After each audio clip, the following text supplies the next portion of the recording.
नमस्कार दोस्तों। जैसा कि आपने थंबनेल में देख ही लिया है कि मैं 2 मिनट में आपको मॉस्फेट के बारे में समझा दूंगा। तो ज़्यादा समय नहीं लगेगा, 2 ही मिनट लगेंगे। लेकिन सबसे पहले हम थोड़ी मॉस्फेट की जानकारी ले लेते हैं, बेसिक। तो मॉस्फेट जो होता है, इसका जो फुल फॉर्म होता है metal oxide semiconductor field effect transistor. तो यह इसका फुल फॉर्म होता है metal oxide semiconductor field effect transistor. तो कुल मिलाकर आपने यह समझ लो कि यह भी एक प्रकार का ट्रांजिस्टर ही है।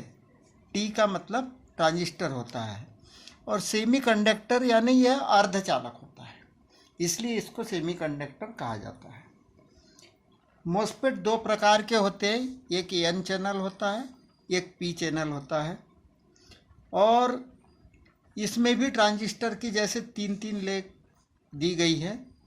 तो पहली लेग जो होती है वह गेट कहलाती है, दूसरी ड्रेन और तीसरी सोर्स। यह एन चैनल की बात हो गई। इसी तरह पी चैनल में भी पहली गेट, दूसरी ड्रेन और तीसरी सोर्स कहलाती है। अब इसमें जो गेट ड्रेन सोर्स होता है, तो इसमें गेट में जब तक हम सिग्नल नहीं देते हैं तो ड्रेन और सोर्स आपस में शॉर्ट नहीं होते हैं और यह करंट की सप्लाई आगे पास नहीं करता है। तो इसमें गेट में सिग्नल दिया जाता है। तो इसके अंदर में क्या होता है, इसके अंदर में एक डायोड लगा रहता है। इसके अंदर में एक डायोड लगा रहता है, इस तरह से इसके अंदर एक डायोड लगा रहता है। इस तरह से एक डायोड रहता है और इसके अंदर भी एक डायोड होता है, वह कुछ इस तरह से लगा होता है।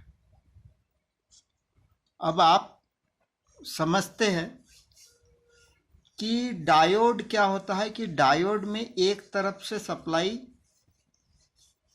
दी जाती है तो दूसरे तरफ यदि पॉजिटिव सप्लाई आती है तो उधर नेगेटिव नहीं आती है।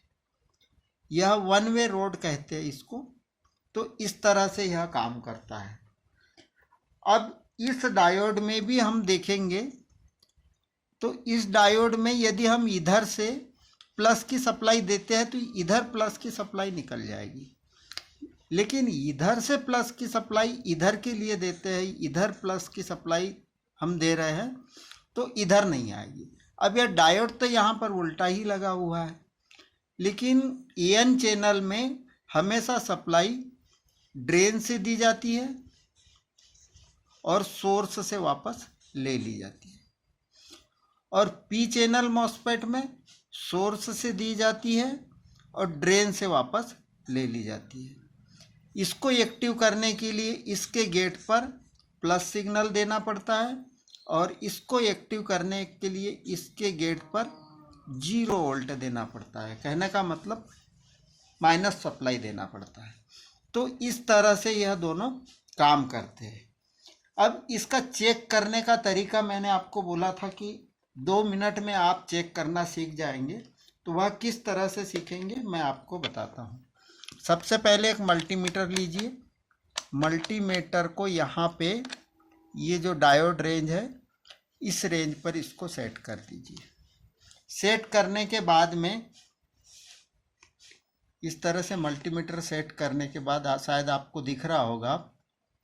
मल्टीमीटर सेट करने के बाद में गेट से आपको कोई मतलब नहीं रखना है। आपको इसको चेक करना है तो इसको आपको ड्रेन और सोर्स इन दोनों को ही चेक करना है। इसमें भी ड्रेन और सोर्स को ही चेक करना है, पी चैनल में भी और एन चैनल में भी। अब इसको कैसा चेक करेंगे, सबसे पहले इसमें हम रेड पिन रखेंगे ड्रेन पे और सोर्स पे रखेंगे हम ब्लैक पिन। तो हमें कोई रीडिंग प्राप्त नहीं हो रही है, एक तरफ से रीडिंग प्राप्त होती है, इसमें एक तरफ से नहीं होती है। तो हमें कोई रीडिंग प्राप्त नहीं हो रही, इसको हम पलट देंगे। अब हमने पलट दिया इसको और यहाँ पे रख दी ब्लैक और यहाँ पे रख दी रेड। जब हमने यहाँ पे रखा तो रखने के बाद में हमें मीटर में कोई रीडिंग प्राप्त हो जाएगी। अगर हमें मीटर में रीडिंग प्राप्त होती है तो यह एन चैनल का मॉस्फेट कहलाएगा। क्यों कहलाएगा? ये क्या है? नेगेटिव, इसको समझो एन, और ये क्या है? पॉजिटिव, इसको समझो पी। तो ड्रेन पर जो वाली पिन रखेंगे हम और जिससे रीडिंग मिलेगी वह वही मॉस्फेट है।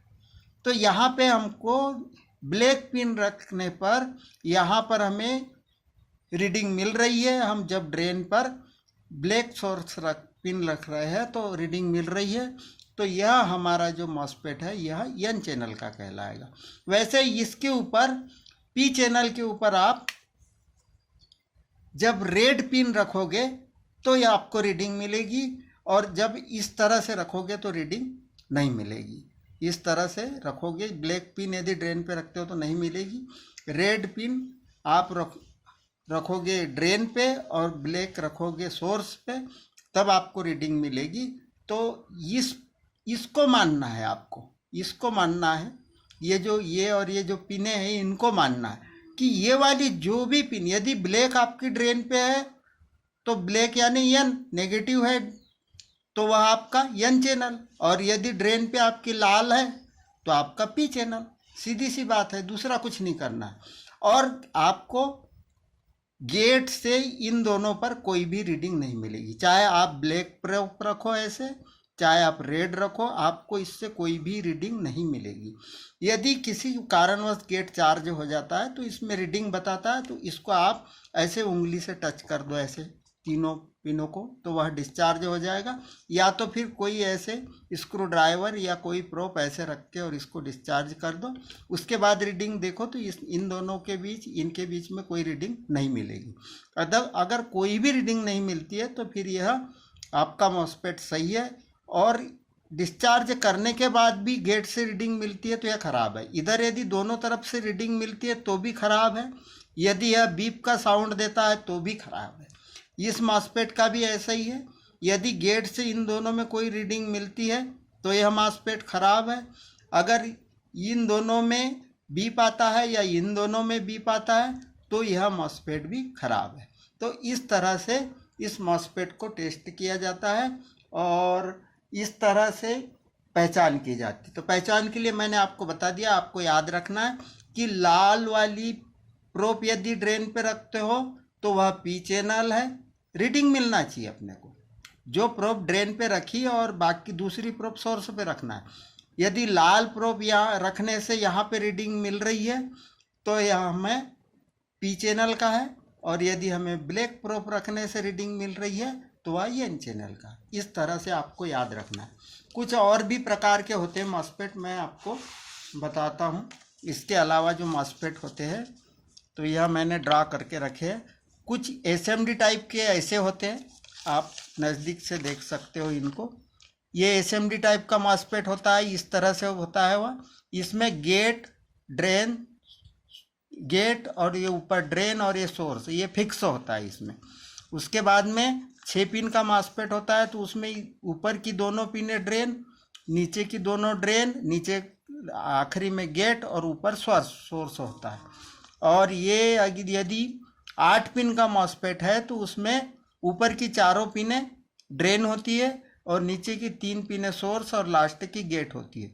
और इसमें आप देखोगे, जो इसमें देखोगे तो ये ड्रेन आपस में बीप मारेगा, ये ड्रेन भी आपस में बीप मारेगी, ये सोर्स भी बीप मारेगा। तो इस तरह से मॉस्फेट कुछ पीसीबी में, जैसे टीवी वगैरह के या कुछ पीसीबी में इस तरह से भी मॉस्फेट दिए जाते हैं। तो इनको भी आपको ध्यान में रखना है। अब इसके बाद में हम एक प्लेट लेते हैं और उसमें मॉस्फेट की टेस्टिंग करके देखते हैं कि कौन सा है। तो ये हमारे पास में एक एलईडी टीवी की प्लेट है और इसमें एक मॉस्फेट लगा हुआ है। मैं आपको जूम करके बता देता हूँ। ये है वो मॉस्फेट, ये लगा हुआ है। इस मॉसफेट की हमें टेस्टिंग करना है कि ये कौन सा मॉसफेट है। तो इसके लिए मैं यहाँ पे रख देता हूँ मीटर को, ताकि आपको मीटर भी दिखे और मॉसफेट भी दिखे। शायद नज़र आ रहा होगा। अब देखो, इसमें ये मॉसफेट है और इस मॉसफेट में हम देख रहे हैं कि इसमें 3 पिनें दी गई हुई। ये फर्स्ट पिन गेट है, दूसरी पिन ड्रेन है, तीसरी पिन सोर्स है। ये एलईडी टीवी की किट है। अब इसमें हमें पहली पिन से कोई लेन देन नहीं है। हम यहाँ पे बीच वाली पिन और आखिरी वाली पिन पे रीडिंग देखते हैं। तो हमने ये लगाया, कोई रीडिंग आ रही है, कोई भी रीडिंग नहीं आ रही। अब इसको हम पलट देते हैं, पलट के फिर से लगाते हैं। अब देखो, आपको रीडिंग दिख रही होंगी मीटर में 539.40। तो हमारी कौन सी प्रोप लगी है बीच में? ब्लैक वाली जो ड्रेन पे है, और सोर्स पे कौन सी लगी है? रेड लगी है। तो यह कौन सा मॉसफेट है? एन चैनल, यह एन चैनल मॉसफेट। अब इसके बाद में, अब इसको हम देखो यहाँ से गेट से देखते हैं, कोई भी रीडिंग नहीं आएगी। ये देखो आप, कोई रीडिंग नहीं आ रही है। आ रही है तो इसको थोड़ा सा ऐसे कर देते हैं। अब देखो, इसमें कोई रीडिंग नहीं आ रही। ये तो कैपेसिटर की रीडिंग है, ये अलग हो जाएगी, किसी दूसरे कंपोनेंट की रीडिंग है। इस तरह से, तो इस तरह से मॉसफेट को टेस्ट किया जाता है। ये देखो, किसी प्रकार की कोई रीडिंग नहीं मिल रही है।